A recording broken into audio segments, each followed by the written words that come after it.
l'unica innovazione possibile è l'innovazione sociale. Cosa intende? Sostanzialmente è quell'innovazione che si intende appunto per sociale in quanto impattante sulla collettività in senso lato. Oggi credo che sia già finito, è stato molto veloce, anche se crediamo ancora che sia in corso, ma è un personale punto di vista, che l'innovazione sia l'innovazione tecnologica, quella cosa che accelera, facilita, certamente è quello, però la riflessione che va fatta è il destino d'uso finale, l'impatto che questa innovazione deve effettivamente portare. E oggi c'è da un lato uno stato di urgenza, dall'altro uno stato di importanza che dovrebbero tutti velocemente dovremmo tutti essere indotti a credere che sia correlato l'urgenza e l'importanza alla collettività. Noi oggi dobbiamo innovare e sul vocabolario alla parola innovazione si trova alterare l'ordine prestabilito delle cose per fare cose nuove, prestabilito versus nuove, con azioni che impattino pianeta, collettività, umanità e l'individuo.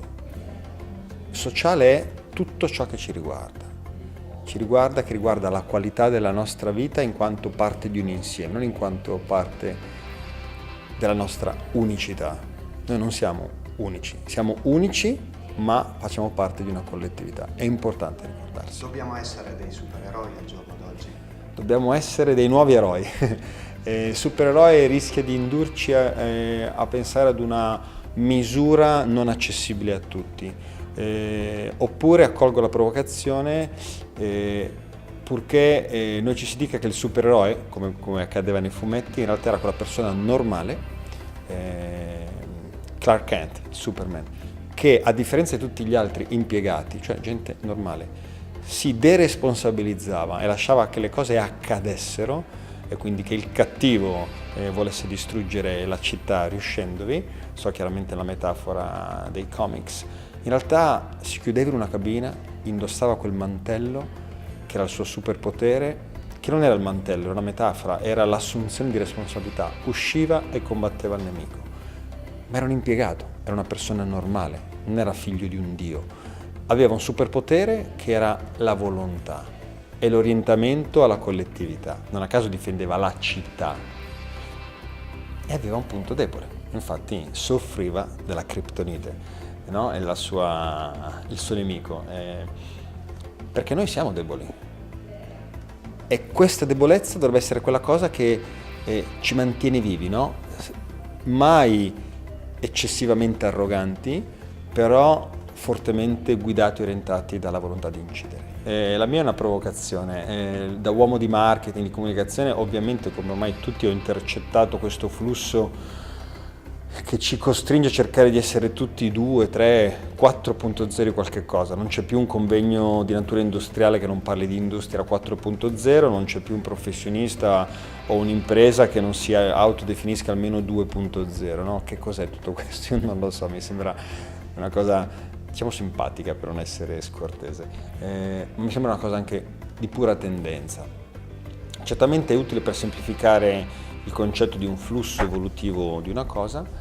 Io però dico, allora bene, stiamo al gioco e allora in questo gioco del punto zero io dico 0.0, che non è assolutamente andare indietro, non è assolutamente rallentare, anzi io non credo all'idea di dover rallentare, perché siamo in un'epoca fantastica dove si possono fare talmente tante cose grazie all'accelerazione si è innescata, ma perché dovremmo rallentare?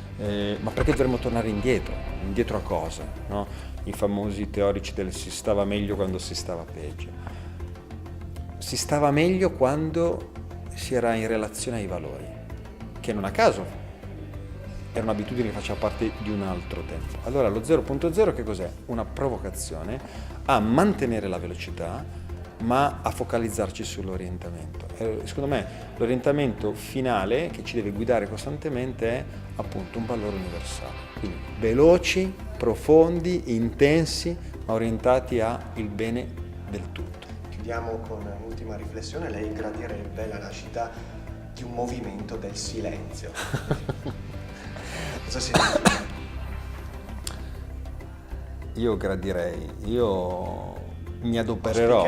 No? No, io mi adopererò attivamente, sarò nuovamente per vi dire che mi sto deresponsabilizzando aspettando che qualcuno si occupi. Ho deciso di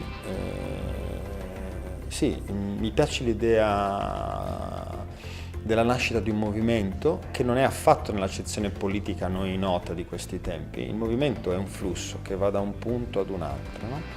E io l'ho definito appunto il movimento del silenzio perché deve essere silenzioso, basta fare rumore un po' fine a se stesso, no? Allora quell'idea super è silenzioso, va in una cabina da solo, si cambia da solo, esce trasformato, fa quello che deve e torna a fare l'impiegato. Non vuole diventare il sindaco della città, no? O il presidente degli Stati Uniti. Ciascuno poi ha la sua misura, però è importante che silenziosamente tutti noi ci occupiamo di quella sfera di influenza sulla quale possiamo agire. Per me questo è un movimento di persone coscienziose che decidono di essere responsabili di quella sfera di influenza di cui la vita le ha dotate, a torto, a merito, non mi interessa. Ha maturato questa idea anche magari incontrando la nipote di Gandhi qualche anno fa? Io ho avuto la fortuna di incontrare Tara, sì, qualche anno fa, ma devo dire che mi sono andato a cercare tanti dei miei miti. Nell'ultima decina d'anni ho voluto incontrare tra i miei miti quelli che fossero vivi, quindi il Dalai Lama, la nipote appunto di Gandhi, Lech Walesa, François Pienaar, il capitano della squadra di rugby del Sudafrica, quello del film, Ioanni Sanchez, una dissidente cubana. Sì, tutti questi incontri mi hanno consentito di sentire dalle vive voci di queste persone i racconti della loro vita, che sono sostanzialmente racconti di responsabilità, no? Pace, non violenza, libertà, questi grandi valori che purtroppo ci hanno insegnato ormai a relegare sui libri, no? E invece no, fanno parte della nostra quotidianità. Allora, forse io non sarò Gandhi, anzi sicuramente non sarò Gandhi, non avrò l'incidenza, però ciò non giustifica il fatto che io non mi debba occupare tutti i giorni di mantenere una condizione pacifica nella mia vita, nella vita dell'area nella quale io vivo. Se iniziamo tutti a essere corresponsabili, ciascuno del proprio, scopriremo che improvvisamente la mia area di influenza è tangente alla tua, addirittura in alcune aree si sovrappongono, no? E quindi è viva, lì condivideremo questa responsabilità, ma lì dove sarà tangente la mia area più la tua, più la sua, più la sua, improvvisamente andranno a comporre quella che scopriremo essere un paese, un continente, il pianeta. Evviva, finalmente, benvenuti. Grazie. Grazie a voi.